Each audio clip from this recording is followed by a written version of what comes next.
దేవుని యొక్క అతి పరిశుద్ధమైన నామానికి మహిమ కలుగును గాక. కూడి వచ్చిన సంఘం అంతటికి లోకరక్షకుడైన యేసుప్రభు వారి పరిశుద్ధ నామమున అందరికీ వందనాలండి. అందరూ బాగున్నారా? ఎండలు కూడా బాగున్నాయి. ఎండలు కూడా చాలా బాగున్నాయి. ఎండలు కూడా బాగున్నాయి. ఎండాకాలంలోనేమో వర్షాలు పడ్డాయి, వర్షాకాలంలోనేమో ఎండలు కాస్తున్నాయి. అంటే వాతావరణ పరిస్థితులు ఈ విధంగా ఉన్నాయి కనుక ఈరోజు పెంతుకోస్తు ఆదివారం అంటారు. ఏమంటారు? ఇప్పుడు నిన్నారా?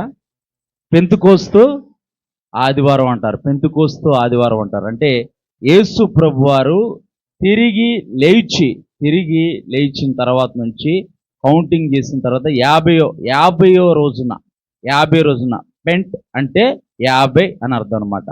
పెంతుకోస్ట్ అంటే ఒక డినామినేషన్ కాదు. పెంతుకోస్ట్ అనేది డినామినేషన్ తర్వాత వచ్చింది. డినామినేషన్లు అన్నీ తర్వాత వచ్చినాయి అనమాట. పెంటెకోస్ట్ ఆదివారం అని అంటే యేసు ప్రభువారు ఈ భూమి మీదకి వచ్చి మరణించి తిరిగి లేచిన దగ్గర నుంచి 50వ రోజున పెంతెకోస్తు దినాన పరిశుద్ధాత్ముడు మేడగదిలో ఉన్న శిష్యులందరి మీదకి బలంగా దిగొచ్చాడు. దేవుని నామానికి మహిమ కలుగును గాక. అందుకే మనం పరిశుద్ధ గ్రంథమైన బైబిల్లో మనం చూస్తే గనక దేవుడు కొన్ని పండగలు ఆచరించమని చెప్పి పాత నిబంధన కాలంలో ఆ పండగలు ఎందుకనంటే దేవునికి మానవులకి మధ్య ఒక సత్సంబంధం ఏర్పడటానికి దేవుడు అంటున్నాడు ఇవి నా పండగలు అంటున్నాడు. ఇవి నా పండగలు, మనుషుల పండగలు కాదు, దేవుని పండగలు. అంటే తప్పిపోయిన మానవులు దేవుని వద్దకు రావటానికి, దేవుని యొక్క సన్నిధిలోకి రావటానికి దేవుడు కొన్ని పండగలను ఏర్పాటు చేశాడు. అవన్నీ ఇప్పుడు మనం ఆచరించాల్సిన అవసరం లేదు, కానీ మనం ఆచరించవలసింది ఆదివారము పునరుద్ధాన పండగ, ఆదివారపు ఆరాధన మాత్రమే. క్రైస్తవుడికి ప్రతిరోజు పండగే. మనము కొన్ని పండగల గురించి కొద్దిగా వివరణాత్మకంగా చూసి మనము ముందుకెళ్దాం. పండగలు అనగా 7 పండగలు, మొత్తం 7 పండగలు. మొదటి పండగ పస్కా పండగ. ఐగుప్తులో ఇజ్రాయేలీలు బానిసత్వంలో ఉన్నప్పుడు దేవుడు వారి మధ్య ఐగుప్తీయులకి కొన్ని తెగుళ్ళు కలగజేసిన తర్వాత చివరి తెగులు ఆ ఐగుప్తులో నివసిస్తున్న ప్రతి మొదటి తొలుచూలు అది మేకైనా, గొర్రెైనా, ఎద్దైనా, మనుషులు బిడ్డలైనా సరే ప్రతి తొలుచూల్ని ఆయన నశింపజేస్తానన్నాడు. ఇజ్రాయేల్ ప్రజల్ని సంహారపు దూట దాటిపోయేటట్టు వధింపబడిన గొర్రె పిల్లకి సాదృశ్యంగా యేసు ప్రభువారు ఉన్నారు. దేవుని నామానికి మహిమ కలుగును గాక. పస్కా పండగ ఎవరిని సూచిస్తుందని అంటే నీ కొరకు, నా కొరకు, సర్వలోక మానవాళి కొరకు పస్కా వధువు వలె, పస్కా గొర్రె పిల్ల వలె వధింపబడ్డ లోకరక్షకుడైన యేసు ప్రభువారిని సూచిస్తుంది. ఆ గొర్రె పిల్ల యొక్క రక్తము ఇజ్రాయేలు ప్రజలు ద్వారబంధములకు, అడ్డుకమ్మలకు, నిలువు కమ్మలకు రాసినప్పుడు సంహారపు దూత వారిని దాటిపోయింది. దేవుని నామానికి మహిమ కలుగును గాక. అంటే దేవుడు సాదృశ్యంగానే పండుగలు పెట్టాడు. నిజ స్వరూపము క్రీస్తులో మనకు కనపడుతుంది. దేవుని నామానికి మహిమ కలుగును గాక. రెండోది పొంగని రొట్టెల పండగ. ఇజ్రాయేల్ ప్రజలు ఆ పస్కా పండగ అయిపోయిన తర్వాత వారు కొంత పిండిని అది పులియకుండగానే 7 రోజులు వాళ్ళు పులియకుండగానే తినాలని చెప్పేసి దేవుడు ఒక కట్టడ వారికి పెట్టాడు. దానికి సాదృశ్యంగా యేసు ప్రభు వారి శరీరము సమాధిలో కుళ్ళిపోలేదు. దేవుని నామానికి మహిమ కలుగును గాక. ఆయన కుళ్ళు పట్టనివ్వకుండా పునరుద్ధాన శక్తితో సజీవుడై తిరిగి లేచాడు. అందుకే కొరింథీయులకు రాసిన పత్రికలో నుండి మనం పులిసిన పిండి వలె మనం ఉండకూడదు. ఇవన్నీ ఎవరిలో కనపడతా ఉన్నాయనంటే యేసు ప్రభువారిలో మనము కనపడుతుంది. యేసు ప్రభువారిలో మనం చూడగలుగుతాం. తర్వాత ప్రథమ ఫలముల పండగ. ఇప్పటికి ఇది ఎన్నోది? ఇది 3వది. ప్రథమ ఫలముల పండగ అంటే ప్రథమ ఫలము క్రీస్తు. దేవుని నామానికి మహిమ కలుగును గాక. ఆయనే ప్రథమ ఫలముగా లేపబడ్డాడు. తర్వాత తమ తమ వరుసల యందు వారు లేపబడతారని దేవుని యొక్క వాక్యం చెబుతుంది. మొట్టమొదటిది పస్కా పండగ. పస్కా వధింపబడిన గొర్రె పిల్లకి సాదృశ్యము. నీ కొరకు, నా కొరకు, లోక మానవాళి కొరకు ఆయన యొక్క పరిశుద్ధమైన రక్తాన్ని చిందించి వధింపబడ్డ యేసు ప్రభు వారికి సాదృశ్యంగా పస్కా పండగ కనపడుతుంది. పొంగని రొట్టెల పండగకి యేసు ప్రభు వారి యొక్క శరీరము సమాధిలో కుళ్ళిపోలేదు, ఆయన సజీవుడై తిరిగి లేచాడు. ప్రథమ ఫలముల పండగ అనంటే యేసు ప్రభు వారు ప్రథమ ఫలముగా లేపబడ్డాడు. తర్వాత మనందరము తమ వరుసల ప్రకారము లేపబడతామని దేవుని యొక్క వాక్యం చెబుతుంది. తర్వాత వచ్చే పండగే పెంతుకోస్తు పండగ. దీన్ని వారాల పండగ అంటారు. దీన్ని వారాల పండగ అని అంటారు. పెంతుకోస్తు పండగ అంటే పెంట్ అంటే 50, పెంట్ అంటే 50 అంతే, ఇంకా దానికి మించి ఇంకా అర్థం ఏమి లేదు. పెంతుకోస్తు అంటే పెంట్ అంటే 50. పెంతుకోస్తు పండుగ తర్వాత వచ్చేది పెంతుకోస్తు పండుగ. దాన్ని అక్కడ అలా ఆప్ చేసి తర్వాత ఉన్న పండుగల గురించి మనం చూసి ఈ పండుగ ఏంటి అన్నది మనం చూద్దాం ఒకసారి. తర్వాత వచ్చేది ఇది బోరల పండగ. ఎందుకు వారు బోరల పండగ చేస్తారని అంటే ఆ దినాల్లో ప్రజలకు పశ్చాత్తాపం కలగటానికి. వారు ఐగుప్తు బానిసత్వం నుంచి విడిపించబడ్డారు. పులిన రొట్టెల పండగగా వారు ముందుకు వెళ్తూ ఉన్నారు. ప్రథమ ఫలాన్ని తీసుకొని వారు ముందుకు వెళ్తూ ఉన్నారు. ఇప్పుడు దేవుని వద్దకు వారు వస్తున్నారు. దేవుని నామానికి మహిమ కలుగును గాక. దేవుని వద్దకు వారు వచ్చినప్పుడు వారు బోరలు ఊదుతారు. వారి మధ్యన బోరలు ఊదినప్పుడు వారు పశ్చాత్తాపడాలి. వారు ఏం చేయాలి? పశ్చాత్తాపడి వారు ప్రభు తట్టు తిరగాలి. తర్వాత వచ్చే పండగే ప్రాయశ్చిత్త పండగ. ఈ బోరల పండగలో వారు పశ్చాత్తాపడాలి. వారి స్థితి ఎలా ఉంది, వారు ఏ స్థితిలో ఉన్నారు, వారు పశ్చాత్తాపడి దేవుని తట్టు తిరగటానికి బోరల పండగ. బోరల పండగకు సాదృశ్యంగా ప్రకటన గ్రంథంలో 7 బోరలు ఊదపడతాయి. 7 తెగుళ్ళు మనం చూడగలుగుతాము. మనము యేసు ప్రభువారు మధ్యాకాశానికి రాబోయే ముందు కడబోర మోగబోతుంది. దేవుని నామానికి మహిమ కలుగును గాక. ఆ బోర శబ్దం విన్న ప్రతి ఒక్కరు కూడా, ఆ బోర శబ్దం విన్న ప్రతి ఒక్కరు కూడా, సిద్ధపడిన ప్రతి ఒక్కరు కూడా ఆయన్ని ఎదుర్కోవటానికి మధ్య ఆకాశంలోనికి మనము మేఘాల మీద కొనిపోబడతామని దేవుని యొక్క వాక్యం చూస్తుంది. అంటే మనము సిద్ధపడి ఉండాలి. బోర్ల పండగ సిద్ధపాటును తెలియజేస్తుంది. బోర్ల పండగ ఏం తెలియజేస్తుంది? సిద్ధపాటును తెలియజేస్తుంది. మరొకసారి అవకాశం ఉంటే మరొకసారి అన్ని పండగల గురించి స్క్రిప్చర్తో సహా వివరణాత్మకంగా నేను ఎందుకంటే మనం ఇవన్నీ సాదృశ్యం ఎవరిలో కనపడుతుందంటే పాత నిబంధన అంతా ఛాయారూపము, కొత్త నిబంధన నిజ స్వరూపం. మనం తెలుసుకోవాలి. పాత నిబంధన గ్రంథంలో వారు పండగలు ఆచరించేవారు. ఈ బోర్ల పండగ వీరు బోర్లు ఊదినప్పుడు వారు పశ్చాత్తాపడాలి. దేవుని సన్నిధిలో వారు పశ్చాత్తాపడాలి. ఆ తర్వాత ప్రాయశ్చిత్త పండుగ అని అంటే సంవత్సరానికి జాగ్రత్తగా వినాలి. సంవత్సరానికి ఒక్కమారే ఎవరు వెళ్తారంటే ప్రధాన యాజకుడు ఒక్కడే మాత్రమే అతి పరిశుద్ధ స్థలంలోనికి ప్రవేశిస్తాడు. ఆవరణము, పరిశుద్ధ స్థలము, అతి పరిశుద్ధ స్థలం అని పాత నిబంధన గ్రంథంలో మనం దేవాలయ యొక్క స్వరూపాన్ని మనం చూడగలుగుతాం. ఆవరణము, పరిశుద్ధ స్థలము, అతి పరిశుద్ధ స్థలము.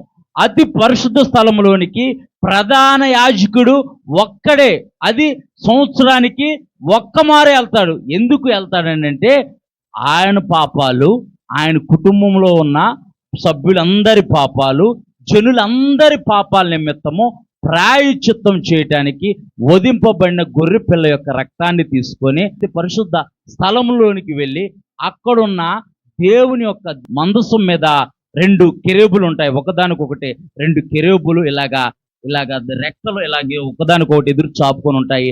మధ్యలో కరుణాపీఠం ఉంటుంది. కరుణాపీఠం మనకు కనపడదు. మందసం లోపల అహరోను చిగురించిన చేతి కర్ర ఉంటుంది, మన్నా పాత్ర ఉంటుంది, ఆజ్ఞ పలకలు అంటే దేవుని యొక్క వాక్యం ఉంటుంది.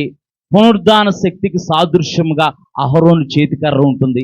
మన్నాకు సాదృశ్యం యేసు ప్రభువారు, జీవానికి సాదృశ్యం యేసు ప్రభువారు, మన్నా పాత్ర ఉంటుంది. ఈ ప్రధాన యాజకుడు సంవత్సరానికి ఒక్కమారే వెళ్ళి తన కుటుంబీకుల నిమిత్తం, తన కుటుంబ సభ్యుల యొక్క పాపాల నిమిత్తము, జనులందరి పాపాల నిమిత్తము, తన పాపాల నిమిత్తము ప్రాయశ్చిత్తం చేయడానికి అతి పరిశుద్ధ స్థలంలోనికి ప్రవేశిస్తాడు.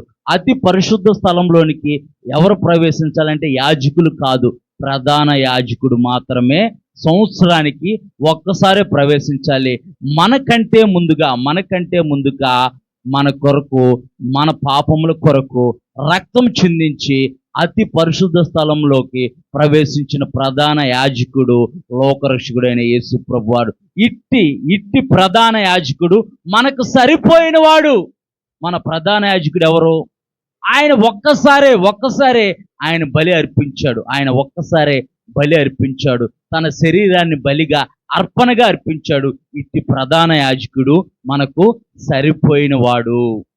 ప్రధాన యాజకుడు అతి పరిశుద్ధ స్థలంలోనికి వెళ్ళేటప్పుడు అతడు పాపదోషములు చేసిన వాడైతే, అతడు పాపం చేసిన వాడైతే అతడు వెంటనే మరణించేస్తాడు. ప్రధాన యాజకుడు అతి పరిశుద్ధ స్థలంలోకి వెళ్ళే ముందు యాజకుని యొక్క వస్త్రాల యొక్క అంచులకి గంటలు ఉంటాయి అన్నమాట. వాళ్ళు నడుస్తూ ఉంటే ఆ గంటలు మోగుతూ ఉంటాయి అన్నమాట. ఆ యొక్క ప్రధాన యాజకుడు నడుముకి తాడు కట్టుండిద్ది. ఒకవేళ గంటలు మోగకుండా టప్పన పడిపోయినట్టు సౌండ్ వస్తే లోపలికి ఎవ్వరు వెళ్ళటానికి వీల్లేదు. ఆ తాడు పట్టుకొని ఆ ప్రధాన యాజకుని బయటికి లాగుతారు. అంత అతి పరిశుద్ధ స్థలంలోనికి మనము ప్రవేశించటానికి మన కొరకు, మన పాపముల కొరకు ప్రాయశ్చిత్తం చేసింది యేసుక్రీస్తు. దేవుని నామానికి మహిమ కలుగును గాక. మన కొరకు ప్రాయశ్చిత్తం చేసిన యేసు ప్రభువారి వైపు మనం చూస్తే బోరల పండగ పాపి యొక్క స్థితిని తెలియజేసి, పశ్చాత్తాపాన్ని కలగజేసి ప్రాయశ్చిత్తానికి నడిపిస్తే, వారు ప్రాయశ్చిత్తం కొరకు ఆనాడు ఇజ్రాయేలు ప్రజలు వారందరి నిమిత్తము ప్రధాన యాజకుడు ఒక్కడే అతి పరిశుద్ధ స్థలంలోనికి ప్రవేశిస్తాడు. తర్వాత పండుగ చూద్దాం. తర్వాత పండుగ వచ్చేసేసి పర్ణశాల పండగ. దాన్నే గుడారాల పండగ అని అంటారు. పర్ణశాల పండగ మన కొరకు, మనకంటే ముందుగా ప్రధాన యాజకుడు ఒక పర్ణశాలకు ప్రవేశించాడు. పరలోకం అనే పర్ణశాలకు ప్రవేశించాడు. నా తండ్రి ఇంట అనేక నివాసములు కలవు, నేను వెళ్ళి మీ కొరకు స్థలము సిద్ధపరచబోతున్నాడు. ఆయన మన కొరకు వెళ్ళి స్థలము సిద్ధపరుస్తున్నాడు గనక మనం పశ్చాత్తాపడి దేవుని తట్టు తిరిగి ఆ కడబోర మోగినప్పుడు సిద్ధపడిన సిద్ధపడిన వధు సంఘంగా మనం ఎత్తబడే వారిగా పరలోకమనే పర్ణశాలలో మనం ప్రవేశించే వారిగా ఉండాలి. దేవుని నామానికి మహిమ కలుగును గాక. ఇది కొంచెం క్లుప్తంగా, వివరణాత్మకంగా నేను తెలియజేయడానికి ప్రయత్నం చేశాను. ఎందుకంటే సమయం సరిపోదు గనక మరొకసారి అవకాశం ఉంటే నేను స్క్రిప్చర్తో సహా నేను చెప్పడానికి ప్రయత్నం చేస్తాను. ఇప్పుడు పెంతుకోస్తు పండగ దినాన ఏం జరిగిందో మనం చూద్దాం ఒకసారి. అపోస్తుల కార్యములు 2వ అధ్యాయం. పెంతుకోస్తు పండుగ దినం వచ్చినప్పుడు అందరూ ఒక చోట కూడి ఉండిరి. అప్పుడు వేగముగా వీచు బలమైన గాలి వంటి ఒక ధ్వని ఆకాశము నుండి అకస్మాత్తుగా వారు కూర్చున్న ఇల్లంతయు నిండి ఉండెను. మరియు అగ్ని జ్వాలల వంటి నాలుకలు విభాగింపబడినట్టుగా వారికి కనబడి వారిలో ఒక్కొక్కరి మీద వాలగా అందరూ పరిశుద్ధాత్మతో నిండిన వారై ఆ ఆత్మ వారికి వాక్శక్తి అనుగ్రహించిన కొలది అన్ని భాషలతో మాట్లాడసాగిరి. దేవుని నామానికి మహిమ కలుగును గాక. పెంతుకోస్తు పండగ దినాన అక్కడ రకరకాల జాతులు వారందరూ, రకరకాల దేశాల వారందరూ కూడా ఆ యొక్క యెరూషలేము పట్టణానికి వారు పండగ దినం కొరకు, పండగ కొరకు వారు వచ్చి ఉన్నారు. అయితే దేవుడు తన శిష్యులకు వాగ్దానం ఇచ్చాడు, నేను వేరొక ఆదరణకర్తను మీ కొరకు పంపుతున్నాను, తండ్రి ఇచ్చిన వాగ్దానాన్ని బట్టి మీరు ఎక్కడికి వెళ్ళకుండా మీరు కూడి ప్రార్థించమన్నప్పుడు వారు మేడగదిలో కూడి ప్రార్థిస్తుండగా పరిశుద్ధాత్మ వారి మీదకి బలముగా దిగొచ్చిందంట. దేవుని నామానికి మహిమ కలుగును గాక. దేవుని యొక్క రక్షణ పొందుకున్న నీవు, యేసు ప్రభువారిని సొంత రక్షకుడిగా అంగీకరిస్తున్న నీవు దేవుని ఆత్మను పొందుకున్నావా? దేవుని ఆత్మ మీలో నివాసం చేస్తుందా? ఆయన వేరొక ఆదరణకర్తను మీ కొరకు నేను పంపిస్తానని ఆయన యేసు ప్రభువారు పరలోక రాజ్యానికి వెళ్ళి మన కొరకు వేరొక ఆదరణకర్తను అనగా సత్య స్వరూపగు ఆత్మ అని దేవుని యొక్క వాక్యం చెబుతుంది. దేవుని యొక్క ఆత్మ లేని వారైతే నా వాడు కాదని పరిశుద్ధ గ్రంథమైన బైబిల్ చెబుతుంది. మరి దేవుని ఆత్మను నీవు పొందుకున్నావా? శిష్యులు దేవుని ఆత్మను పొందుకొని భూదిగంతముల వరకు వారు సాక్షులుగా జీవిస్తున్నారు. మరి దేవుని యొక్క పరిశుద్ధ రక్తంలో కడగబడిన నీవు, ఆయన రక్షణను పొందుకున్న నీవు దేవుని ఆత్మను పొందుకొని ఆత్మానుసారిగా నీవు జీవిస్తున్నావా? శరీరానుసారిగా నీవు జీవిస్తున్నావా? ఇప్పుడు ఈ భూలోకంలో పరిశుద్ధాత్మ దేవుడు మన మధ్యన ఉన్నాడు. దేవుని నామానికి మహిమ కలుగును గాక. ఆనాడు యేసు ప్రభువారు ఈ భూలోకంలో ఉంటే యేసు ప్రభువారు తన శిష్యులకు ఇచ్చిన వాగ్దానాన్ని బట్టి వేరొక ఆదరణకర్తను, నేను వెళ్ళుట మంచిది, నేను వెళితే మీ కొరకు వేరొక ఆదరణకర్త రాబోతున్నాడు, ఆయన సత్య స్వరూపగా ఆత్మ, ఆయన మిమ్మల్ని సర్వసత్యంలోకి నడిపిస్తారని యేసు ప్రభువారు చెప్పినట్టుగా శిష్యులందరూ కూడి ఆ మేడగదిలో వారు కనిపెట్టి ఏక మనసు కలిగి, వారందరూ ఏకాత్మ కలిగి ఏక మనసు కలిగి వారు ప్రార్థిస్తూ ఉండగా పరిశుద్ధాత్మ శక్తితో వారు నింపబడ్డారు. దేవుని నామానికి మహిమ కలుగును గాక. మరి నీవు పరిశుద్ధాత్మ శక్తిని నీవు అనుభవిస్తున్నావా? పరిశుద్ధాత్మకు అనుగుణంగా నీ భక్తి జీవితం ఉందా? ప్రియమైన సహోదరి, ప్రియమైన సహోదరుడా, ఆత్మను ఆర్పుకుడి, ఆత్మను దుఃఖపరచుకుడి, ఆత్మను దుఃఖపరచుకుడి. పరిశుద్ధుడైన పౌలు అంటున్నాడు, మీరు ఆత్మానుసారంగా మొదలుపెట్టి ఇప్పుడు శరీరానుసారంగా జీవిస్తున్నారు. మీకు బోధించిన వాడెవడు? మీకు నేర్పిన వాడెవడు? మనము ఆత్మానుసారులమే గాని శరీరానుసారులము కాము. మనము ఆత్మానుసారులమైతే పైనున్న వాటిని వెతుకుతాము. పైన క్రీస్తు దేవుని కుడిపార్శ్వం మీద ఉన్నాడు. దేవుని నామానికి మహిమ కలుగును గాక. మన రాజ్యము పరలోక రాజ్యము, మన పౌరుషత్వము పరలోక రాజ్యంలో ఉంది. దేవుని నామానికి మహిమ కలుగును గాక. మరి దేవుని ఆత్మను నీవు దుఃఖపరిచేవారిగా ఉన్నావా? దేవుని ఆత్మను నీవు బాధ పెట్టేవారిగా ఉన్నావా? దేవుని ఆత్మను పొందుకొని యథార్థమైన భక్తి జీవితం జీవిస్తూ ఆత్మలో ఎదుగుతూ వదిలుచున్నావా?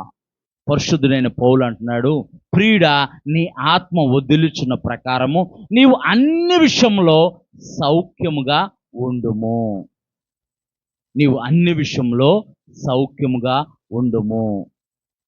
నీటి బాప్టిసము పొందుకున్న మనము పరిశుద్ధాత్మలో కూడా బాప్టిసం అంటే పరిశుద్ధాత్మ మనలో మీరు మీ సొత్తు కాదు, మీరు వెలపెట్టిన కొనవారు, మీలో దేవుని ఆత్మ నివసిస్తుందని మీరు ఎరగరా అని అంటున్నారు.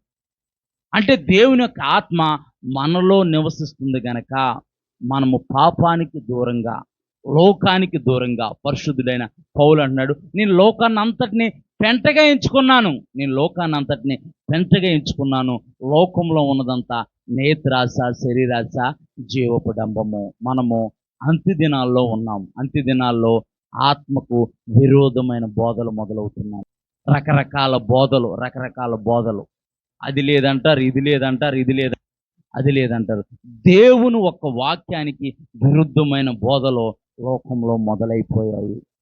మనము ఆత్మను పొందుకున్న వారైతే సత్య స్వరూపక ఆత్మ మనల్ని సర్వసత్యంలోనికి నడిపిస్తాడు. చూద్దాం దేవుని యొక్క ఆత్మ వస్తే మన జీవితంలో ఏం జరిగిద్దో పరిశుద్ధ గ్రంథంలో నుంచి దేవుని యొక్క వాక్యం. ఇక్కడ సాక్షాత్ ఎవరు చెబుతున్నారు ఈ మాటలో? యేసు ప్రభువారు చెబుతున్నారు. పరిశుద్ధుడైన పౌలు చెప్పట్లేదు, పేతురు చెప్పట్లేదు, యోహాను చెప్పట్లేదు, యేసు ప్రభువారు చెబుతున్నారు. ఏం చెబుతున్నారు? మళ్ళీ చదువమ్మది. నేను తండ్రిని వేడుకొందును, మీ యొద్ద ఎల్లప్పుడూ ఉండుటకు ఆయన వేరొక ఆదరణకర్తను అనగా సత్య స్వరూపగు ఆత్మను మీకు అనుగ్రహించుతున్నాను. దేవుని నామానికి మహిమ కలుగును గాక. నాతో ఎవ్వరు లేరండి, నా బంధువులు లేరు, నా స్నేహితులు లేరు, నా రక్త సంబంధులు లేరు అనుకుంటున్నావా?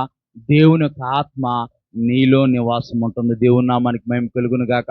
పరిశుద్ధాత్ముడు నీకు తోడుగా ఉన్నాడు, పరిశుద్ధాత్ముడు నీకు అండగా ఉన్నాడు. దేవుని నామానికి మహిమ కలుగును గాక. చదువమ్మా.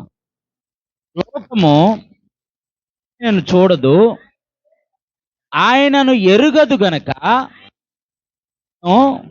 పొందనేరదు. పొందటానికి ఆస్కారం కూడా ఎవరు, వాళ్ళు పొందటానికి వారి మనసు కూడా ఒప్పుకోదు.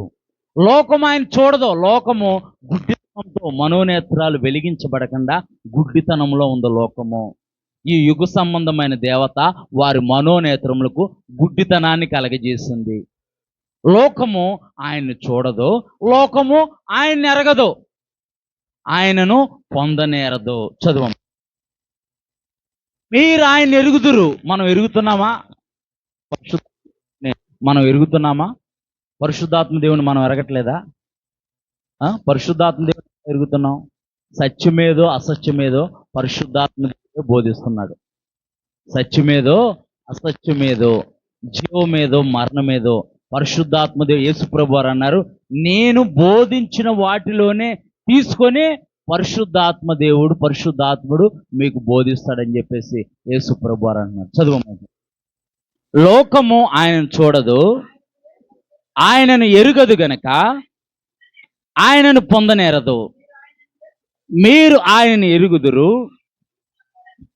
ఆయన మీతో కూడా నివసించును, మీలో ఉండును. దేవుని నామానికి మహిమ కలుగును గాక. పరిశుద్ధాత్మ దేవుడు మనలో నివాసం ఉంటున్నాడు. మనము విలువ పెట్టి కొనబడిన వారము. చదువమ్మా. మిమ్మును అనాథులుగా విడవను, మీ యొద్దకు వద్దును. కొంతకాలమైన తర్వాత లోకము యేసు ప్రభు వారిని చూడదని యేసు ప్రభు వారు చూస్తున్నారు. ఇంకా కొద్దిగా కిందకు వద్దాం ఒకసారి. 25వ వచనం నుంచి చదువమ్మా. నేను మీ యొద్ద ఉండగానే ఈ మాటలు మీతో చెప్పి తిని, ఆదరణకర్త అనగా తండ్రి నా నామం, ఎవరి నామమున? యేసు ప్రభు వారి నామమునే పంపబోవు పరిశుద్ధాత్ముడు. దేవుని నామానికి మహిమ కలుగును గాక. ఆయన పరిశుద్ధాత్మ దేవుడు ఒక వ్యక్తి, ఒక శక్తి కాదు, ఒక వ్యక్తి. పరిశుద్ధాత్మ దేవుడు ఒక శక్తి కాదు, ఒక వ్యక్తి. ఆదిలోనే అగాధ జలముల పైన దేవుని యొక్క ఆత్మ అల్లాడుచున్నట్టుగా మనం చూస్తాం. పరిశుద్ధాత్మ దేవుడు ఆదిలోనే అగాధ జలముల మీద, అంటే భూమి రవ్వంతైనా సృజించక మునుపు అప్పుడు ఎవరున్నారు? పరిశుద్ధాత్మ దేవుడు ఉన్నాడు. దేవుని నామానికి మహిమ కలుగును గాక. చదువమ్మా. ఆదరణకర్త అనగా తండ్రి నా నామమున పంపబోవు పరిశుద్ధాత్మ సమస్తమును మీకు బోధించి నేను మీతో చెప్పిన సంగతులన్నిటినీ మీకు జ్ఞాపకం చేయును.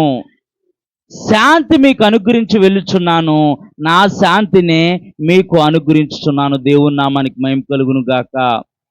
ఇది యోహాను సువార్త 16వ అధ్యాయము 7వ వచనం కాను చదువమ్మా. అయితే మీతో సత్యము చెప్పుచున్నాను, నేను యేసు ప్రభు వారు వెళ్ళిపోవటం వల్ల మీకు ప్రయోజనకరము. నేను వెళ్ళని ఎడల ఆదరణకర్త మీ యొద్దకు రాడు, నేను వెళ్ళిన ఎడల ఆయన మీ యొద్దకు పంపుదును.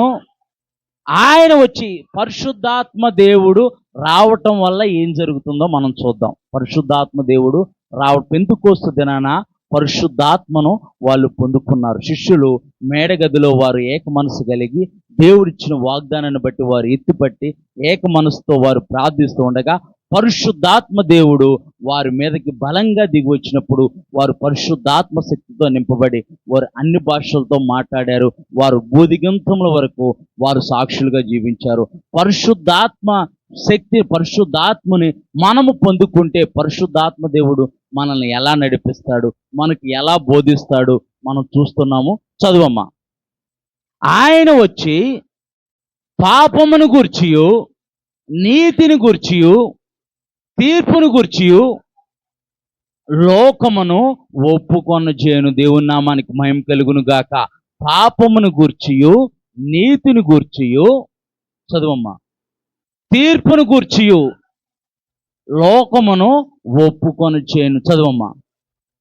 లోకులు నా యందు విశ్వాసం ఉంచలేదు గనక పాపమును గూర్చియు నేను తండ్రి వద్దకు వెళ్ళుట వలన మీరిక నన్ను చూడరు గనక నీతిని గూర్చియు లోకాధికారి తీర్పు పొంది ఉన్నాడు. దేవుని ఆ తీర్పుని గూర్చియు ఒప్పుకొని చేయను. పరిశుద్ధాత్మ దేవుడు ఏం చేస్తాడంటే పాపాన్ని ఒప్పింపజేస్తాడు. దేవుని నామానికి మహిమ కలుగును గాక. మనంతటికి మనము పాపాలు ఒప్పుకోలేము. పరిశుద్ధాత్మ దేవుడు మనలో క్రియ చేస్తేనే, పరిశుద్ధాత్మ దేవుడు మనలో క్రియ చేస్తేనే దైవ చిత్తానుసారైన దుఃఖము మారు మనసును కలగజేస్తుంది. దేవుని నామానికి మహిమ కలుగును గాక. దైవ చిత్తానుసారమైన దుఃఖము మారు మనసును కలగజేస్తుంది. పరిశుద్ధాత్మని మనం పొందుకుంటే, పరిశుద్ధాత్ముడు వచ్చి మనలో నివాసం చేస్తే పాపమును గూర్చియు నీతిని గూర్చియు లోకమును గూర్చియు లోకము యొక్క తీర్పును గూర్చియు ఒప్పింపచేయను. దేవుని నామానికి మహిమ కలుగును గాక. మనము అంత్య దినాల్లో ఉన్నాం, మనము చివరి దినాల్లో ఉన్నాం. దేవుని యొక్క ఆత్మానుసారంగా మనం జీవించేవారిగా, దేవుని యొక్క ఆత్మ మనలో నివాసం చేస్తుంది కనుక పరిశుద్ధాత్మ దేవుడు ఒక శక్తి కాదు, ఒక వ్యక్తి. పరిశుద్ధాత్మ ఫలాలు అనగా ప్రేమ, సంతోషము, సమాధానము, ఆశా నిగ్రహము, దయాలత్వము, దీర్ఘశాంతము, మంచితనము, విశ్వాసము. మనము పరిశుద్ధాత్మతో నింపబడి పరిశుద్ధాత్మను పొందుకొని పరిశుద్ధాత్మ ఫలాలు ఫలించేవారిగా మన జీవితాలు ఉండాలి. ఫలింపని ప్రతి చెట్టు మీద గొడ్డలి పెట్టబడి నరకబడి ఉంటుంది. అది కూర్చి అగ్నిలో వేయబడుతుందని దేవుని ఒక వాక్యం చెబుతుంది. ఫలింపని ప్రతి చెట్టు, మనము ఆత్మ ఫలాలు ఫలించేవారిగా మన జీవితం ఉండాలి. దేవుడు వేరొక ఆదరణకర్తను అనగా సత్య స్వరూపుగా ఆత్మను మన మధ్యకు పంపాడు. మనలో దేవుని యొక్క ఆత్మ నివాసం చేస్తుంది కనుక మనము ఆత్మ ఫలాలను ఫలించేవారిగా మనం ఉండాలి. దేవుని యొక్క రాజ్యంలో నీవు నేను ఉండాలంటే దేవుని ఆత్మ ఎవరి యందు అయితే నివాసం చేస్తుందో, ఎవరైతే దేవుని యొక్క ఆత్మతో ఫలాలు ఫలిస్తారో, ఎవరైతే దేవుని యొక్క ఆత్మతో నింపబడి పరిశుద్ధాత్మ ఫలాలు ఫలిస్తారో వారే దేవుని యొక్క రాజ్యంలో ఉంటారు. ఫలింపని ప్రతి చెట్టు నరకబడి అగ్నిలో వేయబడుతుందని దేవుని యొక్క వాక్యం చెబుతుంది. ప్రియమైన దేవుని సంగమా, మనము ఫలించే వారిగా ఉన్నామా, ఇంకా ఫలము లేని భక్తి జీవితాలుగా మన జీవితాలు ఉన్నాయా? లోకం చూస్తుంటే అనేక భయానకమైన సంగతులు, అనేక భయంకరమైన పరిస్థితుల్లో మనం ఉంటూ ఉండగా ఈ యొక్క పునరుద్ధాన ఆరాధనలో దేవుడు తన వాక్కు ద్వారా మనల్ని బలపరుస్తున్నాడు, తన వాక్కు ద్వారా మనల్ని హెచ్చరిస్తున్నాడు. దేవుని యొక్క ఆత్మ మనలో ఉంది కనుక మనము ఆత్మానుసారులుగానే జీవించాలి కానీ శరీరానుసారులుగా మనం జీవించకూడదు. శరీరానుసారులు పరలోక రాజ్యాన్ని స్వతంత్రించుకోలేరు. మనము ఆత్మను బట్టి నడుచుకున్న వారిగా మన జీవితాలుంటూ దేవుని యొక్క నిత్య రాజ్యంలో ఆయనతో పాటు యుగాలు మనం జీవించేవారిగా ఉండాలని దేవుడు మన పట్ల ఆకాంక్షిస్తున్నాడు. అటు కృప పరిశుద్ధాత్మ దేవుడు మనందరికీ దయచేయును గాక. దేవుని నామానికి మహిమ కలుగును గాక.